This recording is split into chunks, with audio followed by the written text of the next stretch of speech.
I'm really sorry if I pronounce things a little bit off, but I'm still recovering from a chest infection and I'm struggling to breathe. But I really, really wanted to do this because it means so much to me. But I'm also not the greatest person at pronouncing things.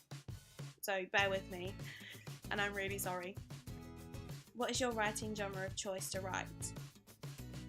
I would want to say angst with fluff, so flanks. It's the one that I find the easiest, but it's also the one that I end up reading the most about as well. I have this fascination with a situation being almost lifelike and that things don't go very well, and I just enjoy writing it, and I enjoy describing those brief moments in between when you take a breath of a situation. So something's just happened and you're describing that person's thoughts in that small window, and that's what I really, really enjoy. So fluffing angst. Which of your stories are you most proud of and why? Oh, that's such a good question. Because of the personal journey and the personal meaning, I'm gonna have to say The Abyss. It's my latest Draco and Hermione piece that I finished. It was the most challenging to write. My headspace when I began it was not very good at all. I started writing it in January of this year. Now, for anybody who's followed me since, will know that I had an operation which wasn't life-threatening, but it's something I've suffered with for years. I have a knee that dislocates, and I've suffered with it for years. It stopped me from doing a lot of things, especially with my friends, with my family, and it was affecting my day-to-day life.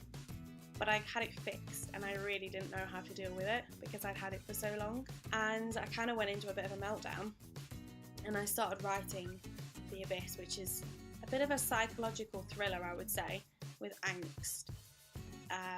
Just to briefly summarise, Hermione and Draco are separated, and they appear to have been memory charmed, and they don't know why, and they can't remember anything other than the war, and they kind of have to work their way back to one another, which is kind of how I felt with getting back to who I was before my operation. But I'm so proud of it because I went through quite a lot as I was writing it, and I still managed to finish it. And it was also the one that seemed to gain a lot of people reading it at the time that I was still writing it. And for me, that was like the most difficult thing because I've never had that before, and I still pursued and still continued, and I'm just really proud of it. I'm proud of how it turned out. I'm proud that I stuck to my guns and I did exactly what I wanted to do, and it was the story that I feel like I learned the most about with writing, and it was also, to me, the most unique of all my work, and I don't think I've read a piece that's like it. I could be wrong, because there are thousands and millions of fan fictions out there, but for me it was the one that I felt was really, really unique. So that's why. Did anything surprise you during its creation, and what did you learn from it? The thing that surprised me the most was that it was nominated for awards.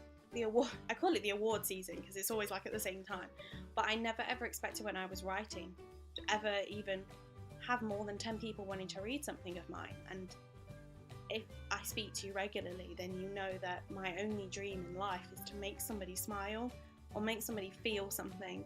The award season just blew my mind because it was nominated, and I was like, what is going on? This is something that I've written. Like, why is it here? So that really surprised me. But the thing that surprised me the most was that even though I knew what I wanted to do, I was still able to redeem somebody within the story, and that took a lot of effort from me to be able to do that. And I've learned that the power of words can change even somebody's set opinion of somebody, and that's what I really, really like. How personal is the story to you, and what do you think made it harder or easier to write? I think I kind of discovered, like I said, most of it, but the reason that it was so hard was because I still, as I was writing it, I didn't really know where I was.